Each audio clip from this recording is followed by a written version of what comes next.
깊이 있는 시선으로 오늘을 바라보는 뉴스 퍼레이드 문을 엽니다. 오늘의 주요 뉴스 보시겠습니다. 의료 공백을 메우기 위해서 파견된 군의관과 공중보건의들이 오늘부터 본격 진로에 들어갑니다. 정부는 사표 제출을 예고한 이 의대 교수에 대해서도 의료 현장을 떠날 경우에 법적 절차에 따라 대응할 방침을 밝혔습니다. 국민의힘 공관위가 5.18 발언 논란으로 공천 취소 위기에 몰렸던 도태우 후보의 공천을 유지하기로 결정했습니다. 국민의힘은 서울, 강남과 대구 등 국민 추천제 5개 지역구 출마 후보자 면접을 시작합니다. 민주당 결선에서 패한 박용진 의원이 오늘 재심 신청 등 관련 입장을 밝힐 예정입니다. 어제 발표된 이 민주당 추가 경선 결과에서도 하위 20%에 포함된 송갑석, 부종환 의원 등이 잇따라 탈락했습니다. 반러 민병대가 러시아 본토를 공격해 일부 마을을 점령했다고 주장했습니다. 러시아 정부는 이들이 우크라이나 테러 조직이라며 100명 이상을 사살하는 등 모두 격퇴했다고 반박했습니다. 저희는 잠시 뒤에 돌아오겠습니다.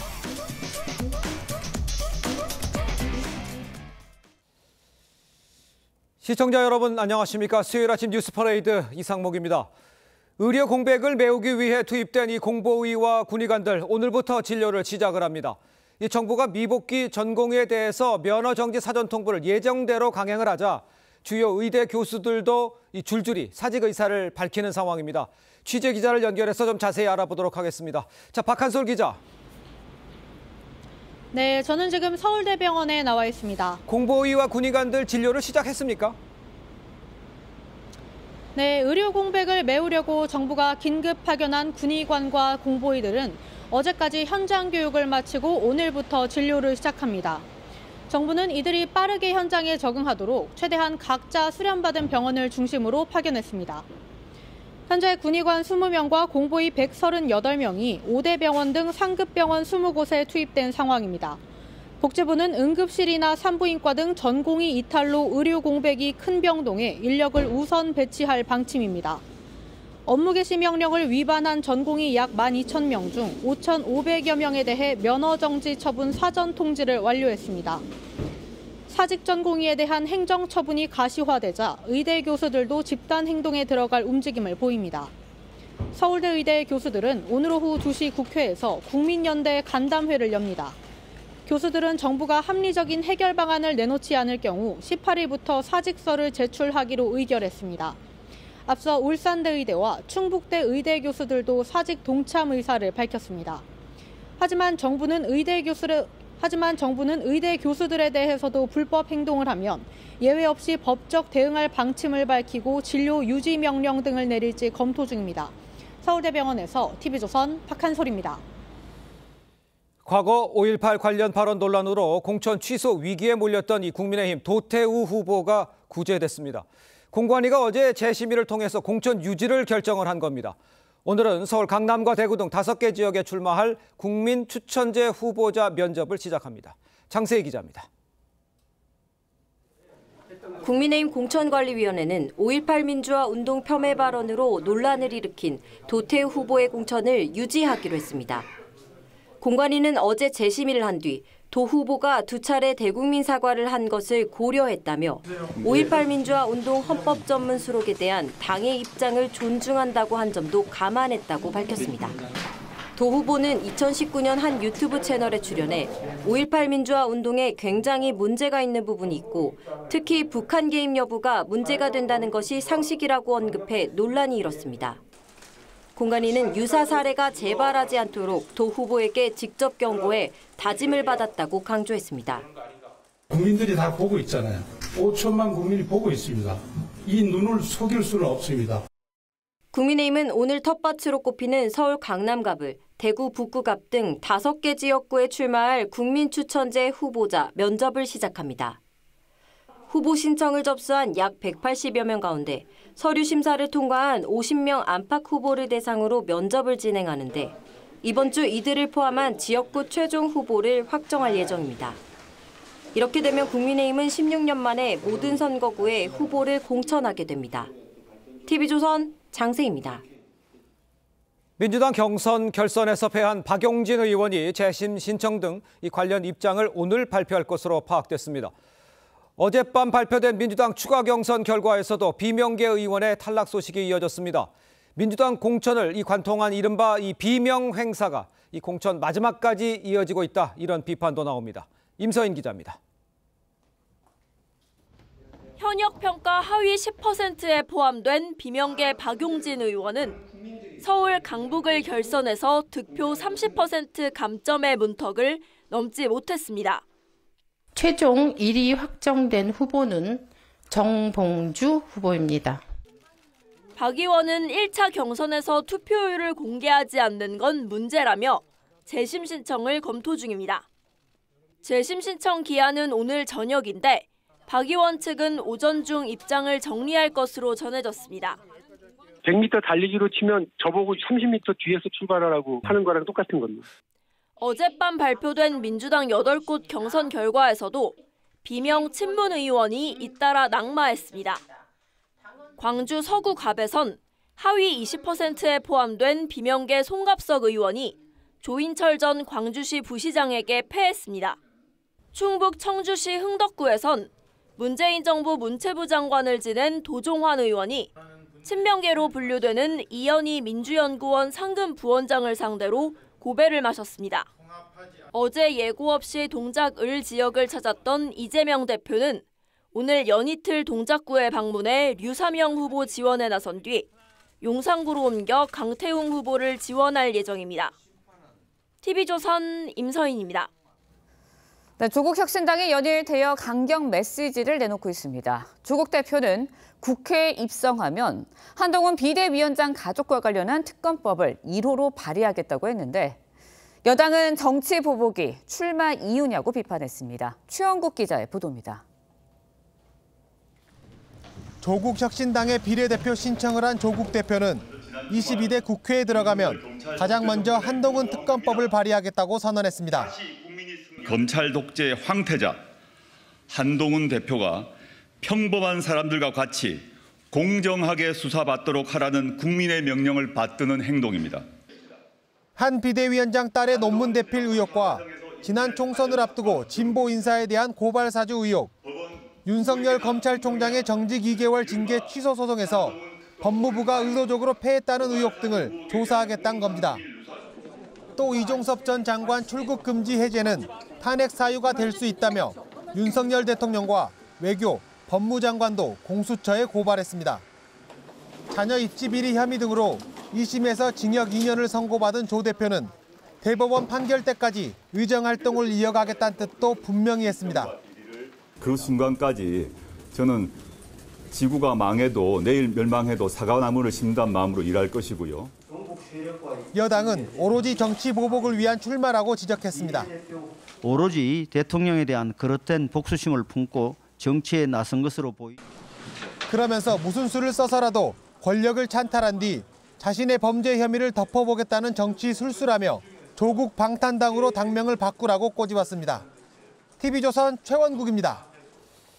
네, 총선을 앞두고 여야가 이제 본격적인 선대위 체제로 돌입을 했습니다. 본선 대진표도 지금 완성 단계로 접어들고 있는 상황입니다. 네, 패널 두 분과 함께 정치권 소식 자세히 짚어보도록 하겠습니다. 최창렬 용인대 특임교수, 이종근 전 데일리안 논설실장 함께합니다. 안녕하세요. 네, 반갑습니다. 자, 먼저 국민의힘 한동훈 비대위원장이요, 총괄 선대위원장을 맡고 나경원, 안철수, 원희룡, 윤재옥 이 네 사람이 공동 선대위원장에 인선이 됐죠.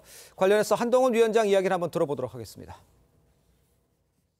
저희 선거대책위원회는 원톱, 투톱 이런 말 하던데요. 톱이 없습니다. 다 같이 톱입니다. 다 같이 뛰어야 되고 다 같이 모여서 일하게 될 겁니다. 그중에 저는 하나일 것이고요. 자, 직접 들어보셨습니다만 한동훈 위원장이 얘기하는 것은 그 전체적으로 이제 5인 체제가 아니라 1+4 이렇게 이해를 하면 되겠습니까? 어떻게 다른 거라고 봐야 돼요? 사실 좀 보완했다라고 여겨져요. 원톱은 원톱인데 예. 보완하는 원톱이다. 왜냐하면 보통은 외부에서 이렇게 선대위원장을 모셔올 때는 예. 그 당의 지지율이 떨어졌을 때입니다. 뭔가 이 당의 인사들로만은 안 된다. 외부에서 새로운 사람을 불러와서 새롭게 보여야 된다. 이럴 때 외부에서 선대위원장이나 비대위원장을 모셔오는데 예. 지금의 상황에서는 사실 한동훈 비대위원장으로 말미암아 견인하는, 그러니까 그 국민의힘의 지지율이 좀 견인된 현상이 벌어졌거든요. 네네. 여기에 플러스가 뭐냐면 수도권입니다. 즉 서울, 경기, 인천 지금 그러니까 선대위원장으로 거론되고 또 이렇게 모셔오는 사람들이 전부 다 서울의 나경원, 인천의 원희룡, 예. 경기의 안철수 이렇게 각각 수도권에서 상징되는 인물들을 모셔온 이유가 여기서 최대 승부처다. 여기서 더 많은 어떤 표를 얻어야만 이번 총선에 이길 수 있다라는 것을 메시지처럼 이렇게 던진 게 아니냐. 저는 1+4가 좀 그래서 보완책이다라고 생각이 들었습니다. 알겠습니다. 네, 중도층 지지층 확대를 하기 위해서 당내 강권 인사들을 좀 끌어들인 건 아니냐 이런 분석들이 나오고 있는데 여당의 선대위 구성 어떤 전략이 담겨 있다고 보시나요? 한 달 전만 해도 민주당이 우위다라는 그런 전망이 많았어요. 우위일 것이다라는 전망이 많았잖아요. 예. 2월 초만 해도 그랬는데 한 달이 지났습니다만 그동안 더불어민주당의 공천에 관련된 그 보도, 좀 부정적인 보도가 많이 있었던 게 사실이지 않습니까? 예. 근데 한동훈 효과가 상당히 이제 힘을 발휘했다고 보는 거죠. 그 한동훈 효과 플러스 이제 민주당의 공천 잡음 이게 이제 복합적으로 작용하면서 이 구도가 이렇게 돼 있는 건데 예. 사실 민주당은 이제 거의 내려갈 데가 없는 것 같아요. 공천 후보도 끝나고 반대로 지금 국민의힘은 이제 상당히 많이 치고 올라갔단 말이에요. 지금 전반적인 추세라든지 이런 것들. 그래서 더 이상 한동훈 위원장만 가지고는 이 부분을 계속 치고 올라가기가 좀 어렵지 않을까. 그래서 이제 아까 우리 이종훈 평론가 잘 설명하신 것처럼 여러 이제 인지도가 있고 중량급인 물론 출마를 한 사람들이긴 합니다만 이번 선거에 그렇더라도 다니면서 한동훈 위원장 혼자만 유세는 좀 한계가 있다. 물론 이제 출마한 사람들이기 때문에 나경원 의원, 전 의원이라든지 안철수 후보 이런 분들이 그렇게 합니다만 자신의 지역구에 이제 선거를 하면서 다른 지역에 가끔 현장 유세도 할 수 있을 것 같아요. 그런 점에서 보완 효과가 있다고 생각합니다.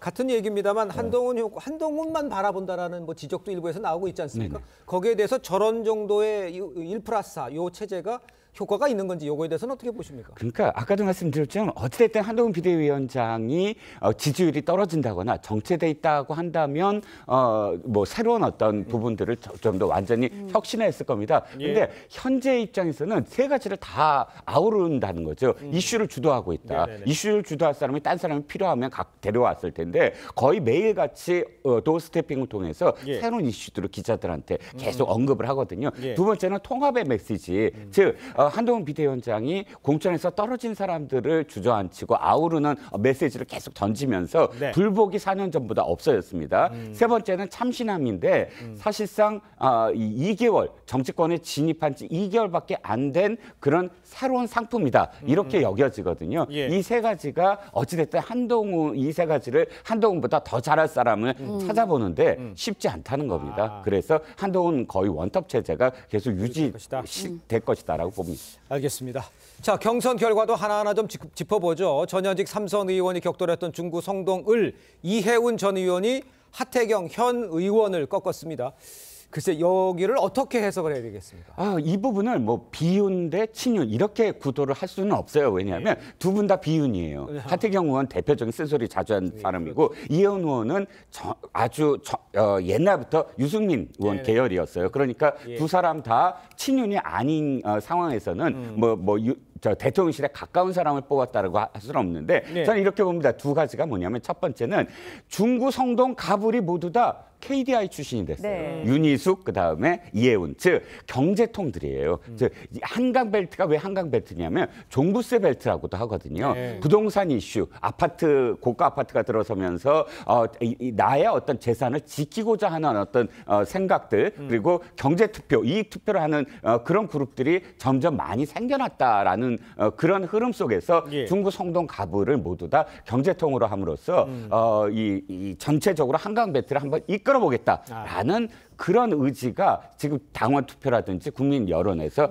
반영이 된 게 아닌가 싶습니다. 알겠습니다. 네, 하태경 의원은 이제 믿기 어려운 수치다라면서 한동훈 위원장에게 경선 데이터 공개 요구하고 있습니다. 반발하는 상황인데 반발하는 상황 이게 어떻게 먹혀질까요? 어떻게 보세요? 이해운 전 의원보다 하태경 의원이 당선될 거라고 전망한 사람들도 많이 있었어요. 많았었죠. 네, 그렇죠. 근데 이영 전 장관이 같이 경선을 치렀잖아요. 이영 전 장관이 아마 하태경 의원이 아니라 이해운 전 의원을 지지 선언한 거 아마 그것도 영향을 좀 준 것 같아요. 준 것 같고. 근데 지금 데이터 공개 요구했는데 공개 못할 이유가 없을 것 같아요. 지금 어차피 지금 하태경 의원이 반발하고 있는 상황이고. 국민의힘의 기본 입장, 한동훈 위원장의 기본 입장은 왜 민주당이 이런 것들을 공개 안 하냐고 비판한 적이 있거든요. 그러니까 이 상황에 대해서도 민감한 부분이니까 좀 공개해서 예. 잡음을 없애는 게 낫다고 생각합니다. 알겠습니다. 다른 것도 한 번 더 짚어보죠. 경기 하남갑입니다. 친윤계 이용 의원 승리하면서 민주당 추미애 전 장관과 맞대결을 하게 됐어요.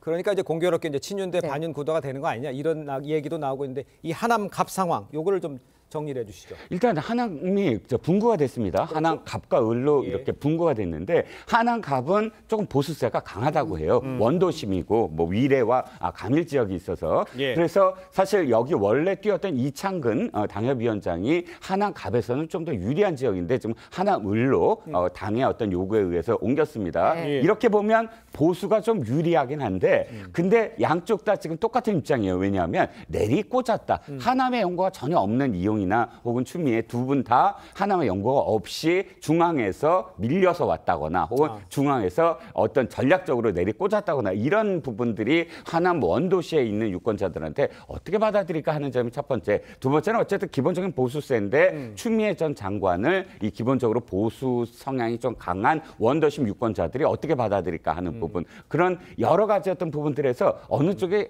완전히 유리하다라는 게 아니라 아이고 내리꽂은 사람들을 어느 사람이 더 어느 쪽을 더 사실은 내가 싫어할까 이런 식의 어떤 표심이 더 강하게 작용할 것 같습니다. 그렇군요. 네, 공천이 마무리 단계에 접어들면서 결국 불출마를 선언한 장제원 의원을 제외하면 친윤계 의원들 대부분이 공천을 받았다 이런 평가를 받고 있습니다. 어떻게 평가하시나요? 그렇습니다. 지금 그 이른바 이제 원조 윤핵관 요즘은 윤핵관 단어 안 쓰는데 어쨌든 그분들도 다 공천 거의 받았고. 그 이른바 친윤 중진들 또 대통령실의 뭐 4인방이라고 얘기하는 그 전 비서관 출신들 뭐 이런 분들도 받았고 또 지금 아까 이용 의원 잠깐 얘기 나눴습니다만 어쨌든 대통령실의 입장을 상당히 앞장서서 옹호했던 이른바 친윤 초선들 이분들이 상당히 많이 받았어요.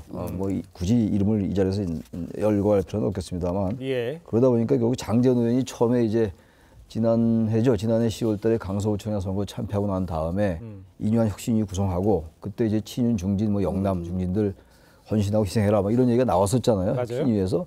그러고 나서 이제 빠르게 반응을 보인 게 장제원 의원이었는데 장제원 의원의 불출마 선언 때문에 물꼬가 튀긴 튀었는데 그 이후에 사실 상황을 보니까 사실 뭐 민주당의 그 친명 이 횡재했다 이런 표현들이 있는데 그 정도는 아닐지 모르겠습니다만 국민의힘도 주류가 상당히 진출했다고 보이기 때문에 저는 민주당이나 국민의힘이나 역시 주류가 앞서서 많은 자리를 차지했다라고 봐서 저는 주류 횡재다라는 표현을 좀 쓰고 싶어요. 알겠습니다. 주류 횡재. 알겠습니다.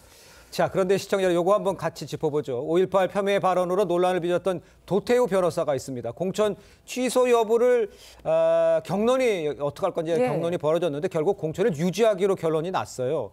공천 유지 결정.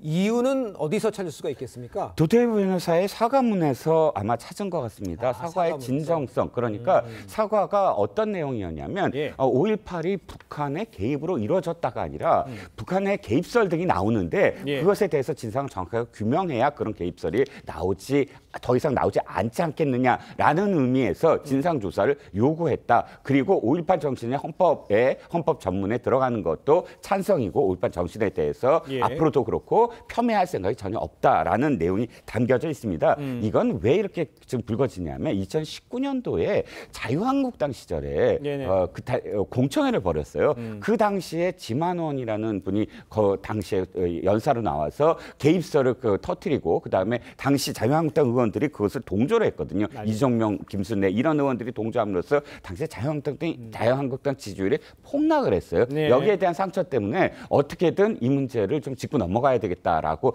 생각을 했는데 결국은 어쨌든 말씀드렸지 사과문의 진정성을 받아들였다라고 지금 결론을 내렸습니다. 네, 앞서서 한동훈 위원장이 국민 눈높이에 맞는 재검토를 요청했습니다. 하지만 이제 공관위는 공천 유지로 결론을 냈거든요. 그렇다 보니까 중도층, 호남 민심 괜찮을까? 영향 미치지 않을까라는 생각이 들어요. 영향을 좀 미칠 것 같아요. 그렇습니다. 한동훈 위원장이 상당히 선택을 잘했다, 판단을 잘했다 이렇게 저는 생각을 했었거든요. 그러니까 지금 이 부분이 북한군이 개입했다라고 단정한 건 아닙니다만 북한군이 개입했다는 여러 가지 얘기가 있으니까 진상조사해라는 얘기는 그쪽에 많은 그 무게를 좀 두게 해석될 수 있거든요. 일반적으로는 뭐 5.18 광주 민주화 운동에 대해서 북한군 개입 자체를 얘기 안 한다고요. 그러니까 이분의 역사의식 같은 게 드러나 있다고 봅니다, 저는.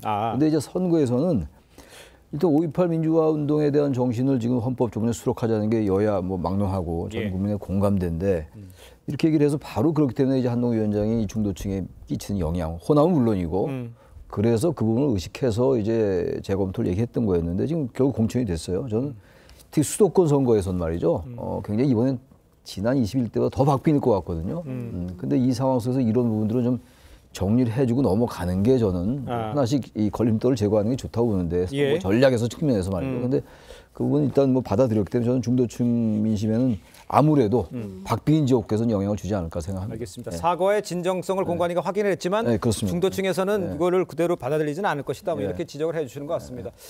자, 다음 소식으로 좀 넘어가 보죠. 민주당 소식도 짚어보겠습니다. 어제 저녁 발표된 이 추가 경선 결과 이 비명계죠. 송갑석 의원 또 도종환 의원 탈락했습니다.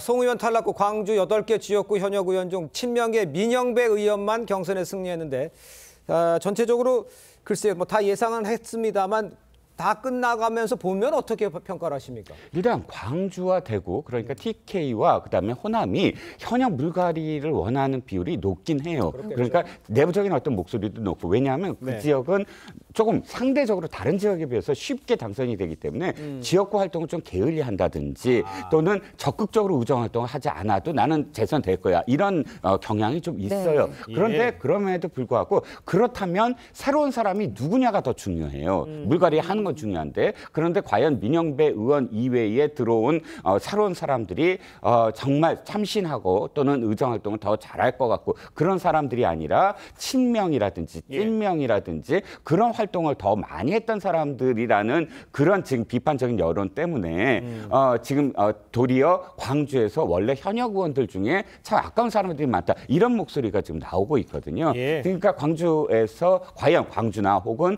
호남에서 이런 부분들을 어떻게 받아들일까, 그래 투표율이 좀 떨어지지 않을까라는 그런 지금 추정도 그래서 나오고 있습니다. 그렇군요. 자, 그럼 이제 비명계 이제 박용진 의원 이야기를 해야 될 것 같습니다. 결선 패배를 두고도 지금 여진이 이어지고 있죠. 20대 국회에서 민주당 소신파로 불린 이 조금 박해죠. 조홍천 의원 또 금태섭 의원, 박용진 의원 탈락에 대해서 강한 비판의 목소리를 냈습니다. 그 모습 잠시 보겠습니다. 조금 박해는 민주당의 당내 민주주의가 살아있음을 보여주는 증표였습니다. 금태섭과 조홍천이 이렇게 같은 곳에서 만나 서로에게 힘이 되어주고 있습니다. 우리 박용진 의원도 마음만은 함께하였으면 좋겠습니다.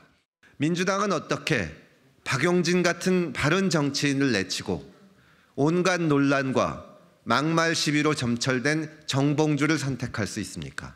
민주당에서 소신과 상식은 사망 선고를 받았습니다. 네, 일단 뭐 조홍천 의원, 금태섭 전 의원, 앞서 민주당을 떠나서 현재 개혁신당 소속입니다. 박용진 의원을 향해서 이제 함께 하자라는 제안을 했는데 어떻게 합류가 될까요? 저는 합류는 아마도 힘들지 않을까 싶습니다. 왜냐하면 박용진 의원이 처음부터 언행일치의 어떤 모습을 보여주고 있어요. 비록 탈락은 했지만 임종석 전 실장과 좀 결이 다릅니다. 박용진 의원은 처음부터 굉장히 지금 불리한 어떤 상황들, 자신이 스스로 하위 10%라고 공표까지 하면서 그러나 끝까지 당연 않겠다라고 이야기하고, 지금도 사실상 탈당하려면 탈당을 하는데 재심을 요구한 건 당연 않겠다라는 의지로 보이거든요. 저는 탈락을 하고 지금 아마 의원으로 다시 진입을 못하는 상황일지라도 박용진 의원한테는 서사가 하나 쌓였어요. 대신 임종석 전 실장은 비교를 한다면 뭐 이 왔다 갔다 하는 모습, 이낙연 대표도 만나고 뭐 광주도 내려가서 타진도 해보고 이런 모습 속에서 사실상 일관성 있는 모습이 아니었거든요. 박용진 의원이 만약 탈당을 한다면 지금까지 쌓아왔던 자신의 어떤 이미지, 그리고 자신이 당을 사랑한다는 어떤 메시지, 이런 것들을 다 또 차버리고 지금 뒤늦게 또 합류하잖아요. 그러니까 아까 마음만 함께 했으면 좋겠다, 마음만은, 이 표현이 아마 그래서 조홍천 의원 입에서 나온 것 같습니다. 알겠습니다. 그러니까 이제 뭐 아직 재심 신청 검토한다고는 하는데 재심해봐야 결과는 당이 나와 있다고 보는데, 그렇다면 아까 말씀하신 이종건 평론가 얘기한 대로 당에 남을 수밖에 없는 상황, 뭐 이런 것이고, 그럼 박용진 의원은 어떤 스탠스를 취해야 되는 겁니까? 일단 뭐 선거 결과를 알 수가 없습니다만 민주당이 승리하게 된다면 박용진 의원의 아마 그 입지가 좀 약해지긴 할 거예요. 그럼에도 불구하고 이긴 거니까. 그럼에도 불구하고 그야말로 정봉주 전 의원에 대한 말은 많았던 게 사실이잖아요. 그런데 만약에 민주당이 패배한다면 박빙이 됐건 뭐 큰 차가 됐건 국민의힘에게 패배한다면 박용진 의원의 공간이 열릴 수가 있다고 생각해요. 근데 뭐 국회의원 신분이 아니겠습니다만 그렇겠죠. 그렇다 하더라도 꼭 무슨 현역 의원이래야지만 또 무슨 앞으로 뭐 커다란 정치적 희망을 꿈꾸지 못할 것도 아니거든요. 예. 그런 점에서 박용진 의원은 아마 당에 남을 겁니다. 남고 자신의 몫을 계속 낼 거예요. 그래야지 일관된 정치인의 모습을 보여주는 거거든요. 지금 이번에 선거에 특히 이제 그 지적해야 될 게 야당에서 유난히 탈당이 많아요. 그만큼 이제 공천 잡음을 반영하는 거라고 보는데 네. 그런 상황에서 억울함에도 불구하고 뭐 억울할 수 있죠. 저기 하위 10%인데다가 그 감삼 30점을 30%를 본선 결선투표에서 네. 적용을 했기 때문에 그러니까요. 당연히 본인은 억울할 수 있습니다. 예. 그럼에도 불구하고 그 억울함을 무릅쓰고 또 있는 게 또 자신의 정치적 장래를 위해서 좋다는 생각을 할 것 같아요. 박용진 의원의 그동안 스타일로 볼 때, 행태로 볼 때 네. 말이죠. 네. 알겠습니다. 자, 총선 전략을 지휘할 이재명, 이해찬, 김부겸 이 삼두체제 선대위도 이 공식 출범을 했죠. 그 모습 한번 보겠습니다. 이번 선거는 국민과 국민의힘의 대결입니다. 못 살겠다 심판하자. 심판해서 바꿉시다. 민주당이 앞장서겠습니다. 이제는 새로운 분열적인 요소는 없을 것 같습니다. 다다익선입니다. 많을수록 좋은 거죠.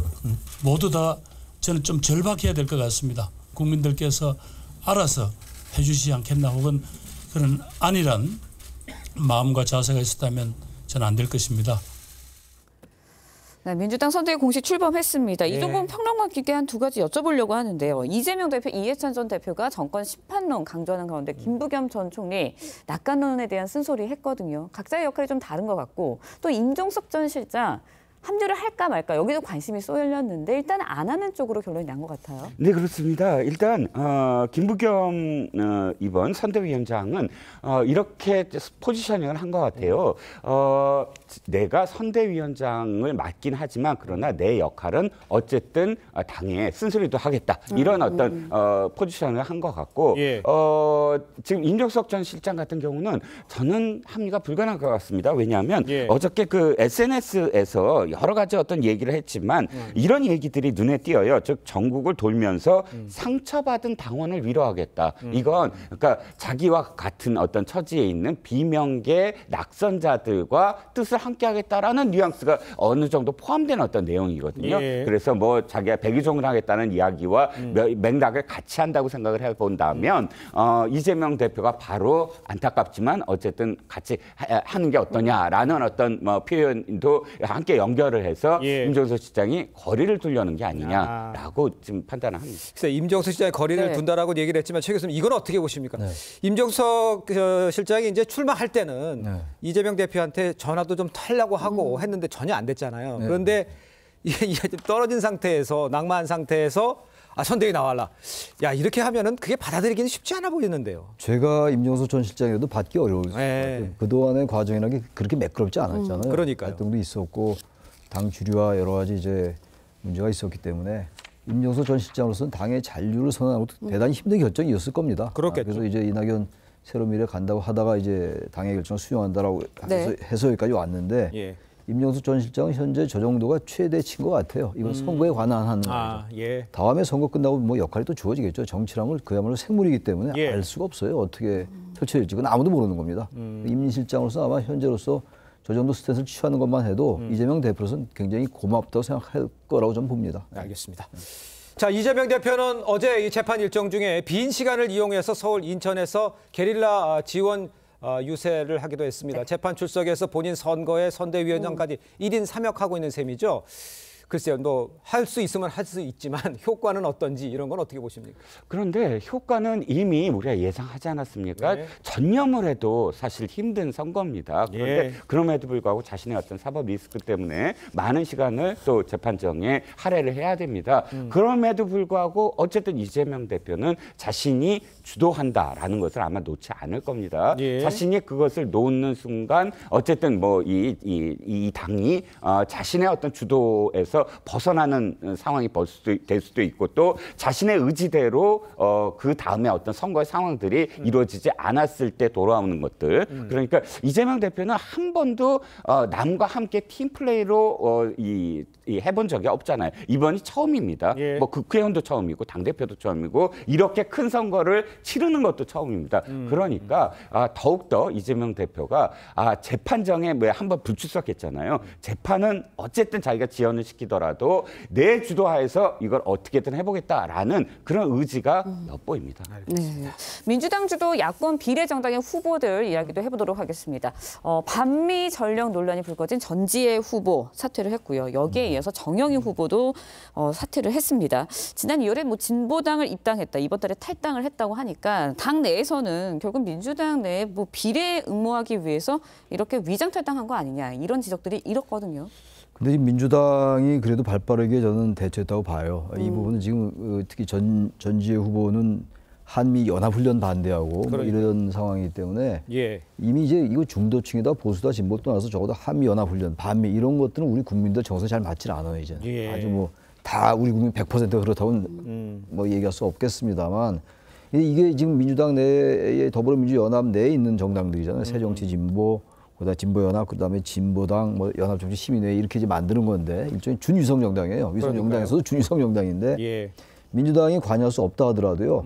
이게 사실 모체는 민주당 아닙니까? 당연하죠. 그렇게 된다면은 민주당이 관여를 할 수밖에 없어요. 이 정당들 내에서 이루어져서 결정을 하고 순번을 정한다 하더라도 이게 민주당의 선거에 상당히 영향을 끼치지 않겠어요? 당연히 끼칠 수밖에 없는 상황이기 때문에 사퇴 형식을 통해서 이렇게 한 건 전 민주당으로서는 선거 전략상 발빠르게 대처했다고 보고 문제는 앞으로의 문제예요. 앞으로 또 그럼 다른 분들이 또 이렇게 이런 식으로 진보라는 명의제, 진보라는 정치인을 앞서서 할 것 같아요. 이건 전 진보와 보수의 문제를 이렇게 가면 안 될 것 같아요. 진보라는 건 사회적 약자라든지 특히 비례연합이라는 거는 대표되지 않은 과소대표된 영역이나 그런 직군들이 들어오는 게 바람직한 거거든요. 오로지 진보적 색채가 대단히 강한 전 진보라고 이런 건 평가하고 싶지 않습니다만 그런 분들이 진출하는 거, 왜냐하면 이런 준연동의 비례대표가 아니면 이런 분이 국회의원 빼질 다 수가 없어요. 그래서 이런 제도를 통해서 이런 사회적 약자가 대표되지 않고 이런 부분은 저는 바람직하지 않기 때문에 민주당이 이건 잘한 것 같은데 앞으로가 문제입니다.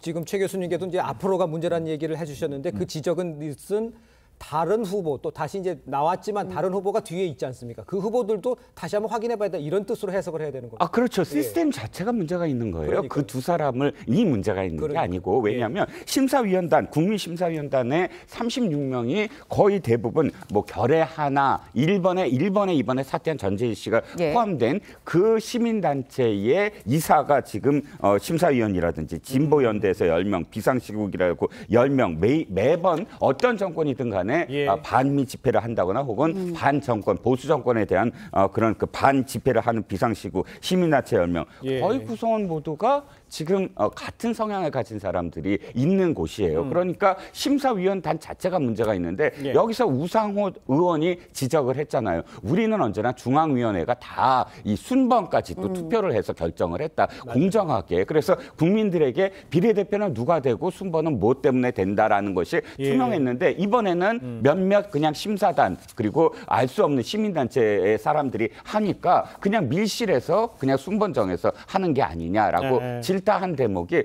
그대로 지금 드러나고 있는 겁니다. 알겠습니다. 자, 계속해서 조국 혁신단 이야기도 좀 해보죠. 조국 대표가 어제 기자회견에서요. 한동훈 위원장을 정조준했습니다. 목소리 한번 들어보겠습니다.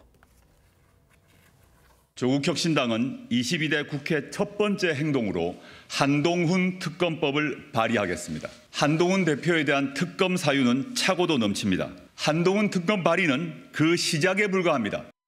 비례대표 출마하겠다고 얘기를 해주셨는데 제가 부족함이 있고 흠결이 있지만 저라도 나서서 윤석열 정권을 조기 종식시키는 것이 대한민국을 빨리 살리는 길이라고 생각하기 때문에 나섰습니다.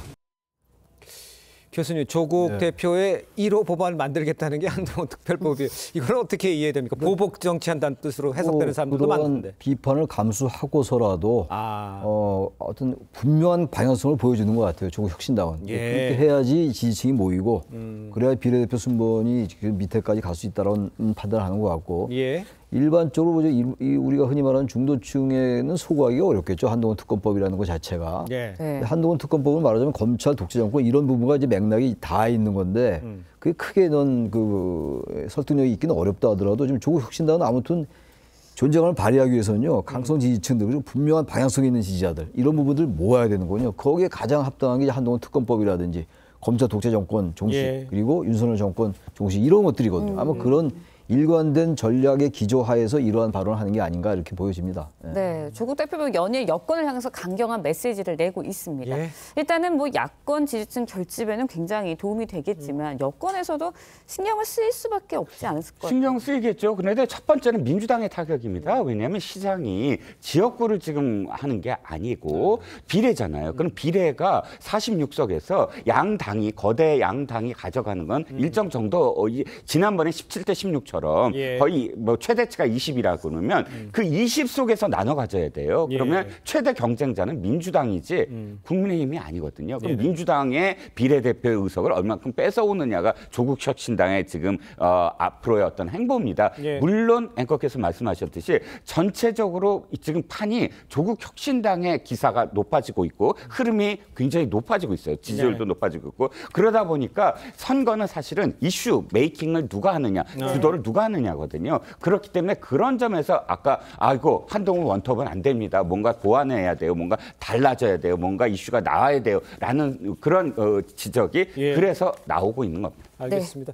정치권이 아주 급박하게 들어가고 있는데요. 오늘 그 전해철, 박지원, 정동영 이 후보들이 어떻게 될지 결과가 나옵니다. 이것도 한번 좀 지켜보도록 하죠. 자, 두 분 말씀은 여기까지 듣겠습니다. 고맙습니다. 네, 고맙습니다. 네, 이재명 대표의 사법 리스크가 현실적인 압박으로 작용하고 있습니다. 이 대표는 대장동 사건 선거법 위반, 위증 교사까지 3개의 재판을 받고 있는데 급기야 어제 오전 대장동 재판에는 무단 불출석했다. 오후에 지각 출석해 사과하기도 했습니다. 박한솔 기자의 보도입니다. 오후 1시 20분쯤 이재명 대표가 대장동 배임 재판을 받기 위해 법정에 들어섭니다. 당초 오전 10시 반 재판이었지만 피고인인 이 대표가 무단으로 불출석하면서 3시간 연기됐습니다. 재판 늦게 나온 이유 뭡니까? 재판 일정이나 총선 일정 어떻게 조율하실 겁니까? 일정 조율 너무 낮은 거 아닙니까? 이 대표 측은 재판 시간 변경을 요청했지만 재판부는 관심이 많은 사건이라 어렵다며 거부했습니다. 지각 출석한 이 대표는 재판부에 차질을 빚어 죄송하다고 사과했습니다. 형사사건 피고인이 재판부 허락도 없이 불출석하는 건 일반인들에겐 쉽지 않은 선택입니다. 무단 불참이 특별한 사유 소명 없이 그렇게 하면 또 양형에 반영되죠, 현실적으로. 이재명 대표는 유동규 전 본부장에 대한 증인신문이 예정된 19일 재판에도 출석하지 않겠다고 밝혔습니다. 총선을 앞두고 사법 리스크가 현실화하고 있다는 지적입니다. 이 대표는 이달에만 총 7차례에 걸쳐 재판에 출석해야 하는 상황입니다. 이 대표 지역구인 인천 계양을 출마를 선언한 유동규 전 본부장도 증인 출석 연기를 요청했지만 재판부는 거절했습니다. TV조선 박한솔입니다. 경찰이 온라인 불법 도박판을 벌여온 일당을 검거했습니다. 이들은 해외에 거점을 두고 5천억 원대의 불법 도박판을 벌여왔는데 회원 유치를 위해 중학교 2학년 학생까지 모집책으로 끌어들였습니다. 곽승한 기자의 보도입니다. 오피스텔에 경찰관들이 들이닥칩니다. 금고를 열자 5만 원권과 100유로짜리 현금 다발이 쌓여 있습니다. 2018년부터 온라인 불법 도박 사이트를 운영하며 번 돈입니다. 경찰이 40대 총책 등 일당 35명을 붙잡았습니다. 도박 공간 배설죄 혐의로 체포영장을 발부했어요. 두바이랑 인도네시아 다 갔다 왔잖아요. 우리 다 알고 왔어요. 추적을 피하기 위해 아랍에미리트 두바이와 인도네시아에 거점을 두고 불법 도박 사이트를 운영했는데 경찰이 파악한 회원 수만 15,000명이고 누적 판돈은 5천억 원이 넘습니다. 특히 도박 사이트 회원 유치를 위해 중학교 2학년생 3명을 총판, 즉 모집책으로 끌어들였습니다. 중학생 3명은 지난해 9월부터 회원 500명을 모은 대가로 각각 200만 원에서 300만 원을 받았습니다. 불법이라는 인식은 정확히 알고는 있었는데 도박이라는 게 좀 재밌다고 이렇게 좀 느껴져서 자꾸 이렇게 생각이 났다. 경찰은 총 범죄 수익 500억 원 중 83억 원을 추징 신청했고 외국에 체류 중인 9명의 강제 송환을 추진 중입니다. 경찰은 두바이에 있는 해외 조직원들에 대해 인터폴 적색 수배를 요청했습니다. TV조선 곽승현입니다. 자, 앞서 전해진 대로 이재명 대표가 총선 일정 때문에 대장동 사건 재판에 오전에 불출석하는 일이 어제 있었습니다. 네, 관련 내용 설주한 변호사, 송영훈 변호사와 함께 자세히 짚어보도록 하겠습니다. 안녕하십니까? 안녕하세요. 네, 반갑습니다. 제가 말씀드리면 이제 피고인이 재판부의 허락 없이 재판에 불출석하거나 출석 지각해도 안 되겠습니다만 어제는 좀 이재명 대표가 간다 안 간다 이런 좀 절차상에서도 좀 이견이 있었던 것 같아요. 어제 일단 그 이재명 대표가 선대위 회의를 이유로 법원에다가 공판기일 변경을 신청했던 것 같습니다. 네. 근데 이런 거는 일반적으로 우리 법원이요, 그 공판기일 변경 신청할 수 있는 정당한 사유를 인정하지 않습니다. 보통 이제 입원을 해서 거동이 불가능할 정도가 돼야지 그 불출석할 만한 사유를 인정하고요. 피고인이 어떤 개인적인 일정, 그러니까 뭐 회사에서 뭐 일정이 있다거나 회의가 있다거나 이런 걸 이유로 공판기일 변경하면은 거의 대부분 불허가가 됩니다. 네. 그 공판기일에 이제 피고인은 출석 의무가 있고요. 이재명 대표도 변호사이기 때문에 이런 부분을 잘 알고 있습니다. 실무적으로는요, 2회 이상 공판기일에 피고인이 정당한 사유 없이 불출석을 하면은 법원이 직권으로 구속영장을 발부하는 경우가 흔히 있습니다. 이재명 대표는 현직 국회의원 신분이어서 지금 불체포 특권이 있는데요. 그래서 구속영장이 발부되기 어렵다는 점을 악용하는 것이 아닌가 하는 비판도 제기되고 있습니다. 그러니까 오전 재판에 불출석했다는 거죠? 그렇습니다. 오전 재판에 불출석하니까 재판부가 형사소송법에 따라서 공판기일 오후로 새로 변경을 했습니다. 그렇죠. 네, 알겠습니다. 네, 이재명 대표가 이제 재판에 제때 출석을 하지 않은 거. 그런데 이번이 처음은 아닙니다. 지난해 10월에도 한 7분가량 늦었다고 하고요. 이렇게 이제 피고인이 무단으로 재판에 불출석하거나 뭐 지각을 할 경우 불이익도 있지 않을까라는 생각이 드는데 어떻습니까? 사실상 보통 이제 일반적인 재판의 경우에는 양형에 영향을 미칠 수가 있습니다. 예를 들어서 유죄, 무죄냐. 근데 지금 이재명 대표 같은 경우는 유죄냐, 무죄냐를 지금 다투고 있는 것이거든요. 본인은 굉장히 무죄에 대한 확신을 가지고 주장을 하는 것이기 때문에 이러한 양형에 끼치는, 그러니까 유죄, 무죄, 유죄가 인정된다는 전제 하에서 양형이 나오는 것이기 때문에 본인은 유죄라고 생각하지 않고 있고, 그렇기 때문에 저는 이러한 부분에서 좀 재판 절차에서 솔직히 피고인에게 불이익이 될 수도 있는 불출석이라든지 지각이라든지 일방적인 어떤 그 재판 연기 요청에 대해서 같은 것을 하고 있다고 보이거든요. 그렇다고 한다면 뭐 저는 이재명 대표가 뭐 재판에 대해서 내용에 대해서는 상당한 자신감을 가지고 있기 때문에 이런 건 아닌가라는 생각도 듭니다. 네. 일단 이재명 대표는요, 다음 달 총선 때까지 최소 5번 재판에 출석해야 합니다. 그러니까 어제와 같은 일이 계속 벌어진다. 그만큼 재판부 판결은 늦어질 수밖에 없는 거 아니에요?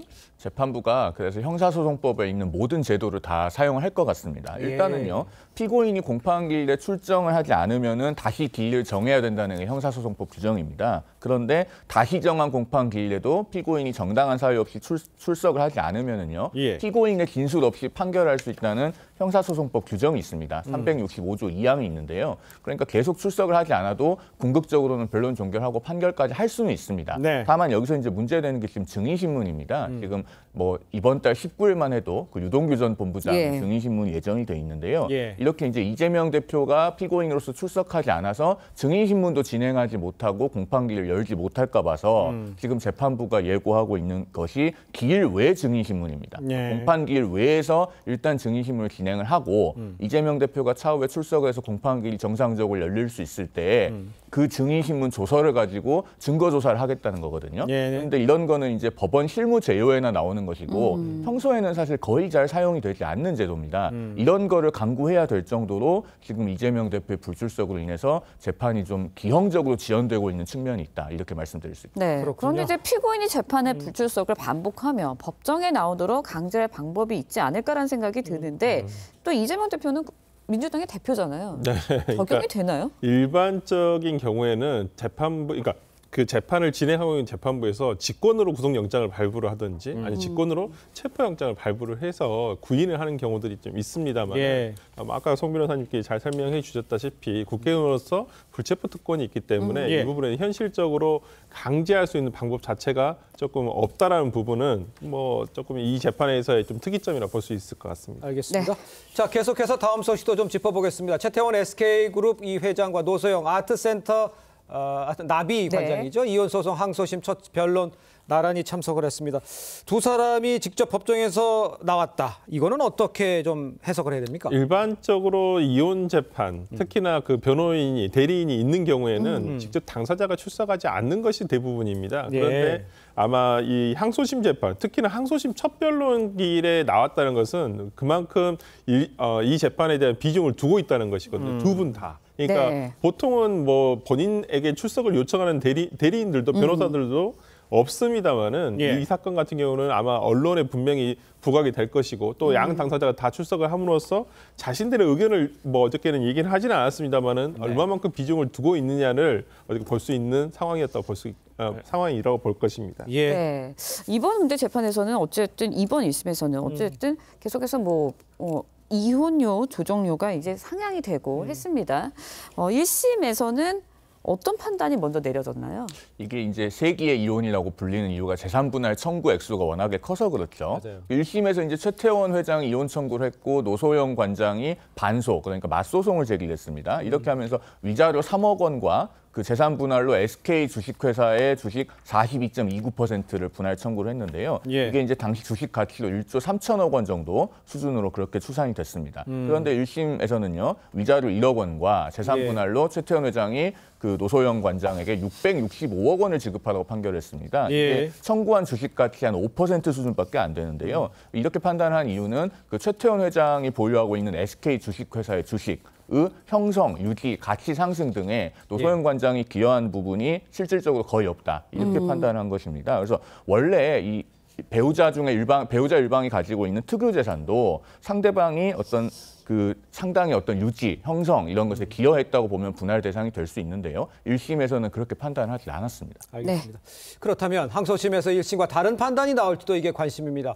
그러면 어떤 부분이 쟁점이 될지 그 결과는 또 언제 나올지 이거는 어떻게 예상할 수가 있습니까? 그러니까 가장 쟁점이 됐던 것은 노소영 관장 측에서 본인이 그러니까 SK가 이 본인이 결혼한 이후에 굉장히 많이 발전을 했다는 거예요. 그러니까, 뭐 시총도 늘고 그렇기 때문에 그래서 주식에 대한 자기의 재산 분할을 요구했던 것이거든요. 근데 1심 재판부는 거기에 대해서는 인정할 수 없다. 그냥 최태원 회장이 가지고 있는 개인 재산에 대해서만 분할을 허가를 한 것이거든요. 근데 이제 2심 재판부에서 이 사업용 재산에 대해서도 어떻게 판단이 될 것인지에 될 것이고요. 4월 16일 날이 아마 변론 종결일로 예정이 돼 있어서 그로부터 제가 봤을 때는 한 두어 달 후 6월 정도가 되면 아마 최종 선고가 나오지 않을까 싶습니다. 그렇군요. 네, 러시아인 민병대가 자국 본토를 공격해서 일부 마을을 점령했다고 주장했습니다. 러시아 정부는 우크라이나 테러 조직의 공격이 있었던 것은 맞지만 100명을 사살하는 등 모두 격퇴했다고 반박했습니다. 김주영 기자의 보도입니다. 러시아 군 차량이 드론 영상에 포착되고 잠시 뒤 그대로 폭발합니다. 다른 곳에서도 폭발이 이어지고 지상으로 이동하는 군인은 기세가 오른 듯 영상도 촬영합니다.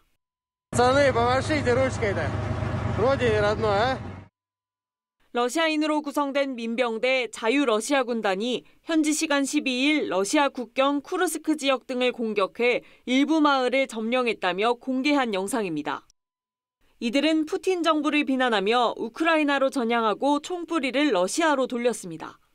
И мы прежде всего обращаемся к международному сообществу не признавать Владимира Путина за легитимного президента.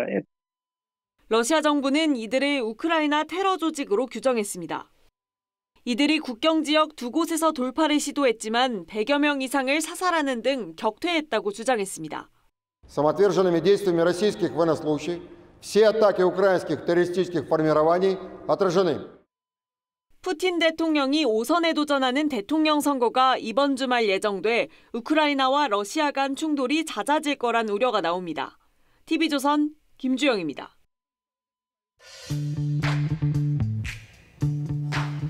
렌즈에 담긴 그 순간 그 의미를 짚어보는 시간이죠. 사진기자가 선택한 아침의 한 장입니다. 오늘은 조선일보 사진부 이태경 기자와 함께합니다. 안녕하세요. 오늘 아침에 볼 사진 어떤 건가요? 네, 지상 최대의 개썰매 경주인데요. 아이디타로드 경주가 미국 알래스카에서 열리고 있습니다. 현장 모습 사진으로 만나보겠습니다. 이 시합은 1925년 전염병이 퍼진 알래스카에 약을 전달하기 위해 개썰매를 이용했던 것을 기리기 위해 매년 3월 열립니다. 아이디타로드는 먼 길을 뜻하는데요. 대회 이름에 걸맞게 무려 1,600km에 달하는 거리를 달려야 합니다. 참가자들은 눈보라와 영하의 추위에 맞서며 상상 초월의 레이스를 펼칩니다. 네, 1,600km를 가려면 정말 힘들 것 같은데요. 도대체 며칠을 가야 하는 건가요? 네, 이 대회의 참가자들의 평균 레이스 기간은 열흘 정도인데요. 이 대회는 우승자가 나온다고 해서 끝나는 게 아닙니다. 대회를 마지막으로 완주하는 팀에게 수여되는 레드 랜턴 상이 정해져야 공식적으로 대회가 끝이 나는데요. 이 레드 랜턴 상은 우승이나 기록과 상관없이 극한의 레이스를 끝까지 포기하지 않은 참가자들과 썰매견에게 대한 존경을 나타내는 상입니다. 네, 참가하는 것만으로도 의미가 큰 것 같은데요. 참가자 모두에게 박수를 보내고 싶습니다. 지금까지 아침의 한 장이었습니다. 오늘 아침 내륙을 중심으로 안개가 짙게 껴 있습니다. 현재 진주와 충주, 대구의 가시거리 100m 안팎으로 좁혀져 있는데요. 어제 비가 내린 지역과 밤사이 안개가 낀 곳들에서는 빙판길과 살얼음이 나타나는 곳이 있겠습니다. 교통안전에 각별히 유의하시기 바랍니다. 오늘은 기온의 일교차가 크겠습니다. 춘천의 아침 기온 영하 4.4도 보이고 있는데요. 한낮에는 기온이 크게 오르겠습니다. 서울이 12도, 춘천 13도, 대구 15도 예상됩니다. 오늘 오후부터는 강원 영동과 경북 북동 산지, 경북 동해안에 바람이 강하게 불겠습니다. 또 동해안을 중심으로는 대기가 점차 건조해지겠습니다. 이번 주말에는 남부지방과 제주에 비가 내리겠습니다. 토요일에는 서울의 낮 기온 16도까지 기온이 크게 오르며 포근하겠습니다. 날씨였습니다. 네, 이상으로 수요일 뉴스 퍼레이드 마칩니다. 네, 저희는 내일 아침 7시 30분에 다시 찾아뵙겠습니다. 시청해주신 여러분 고맙습니다.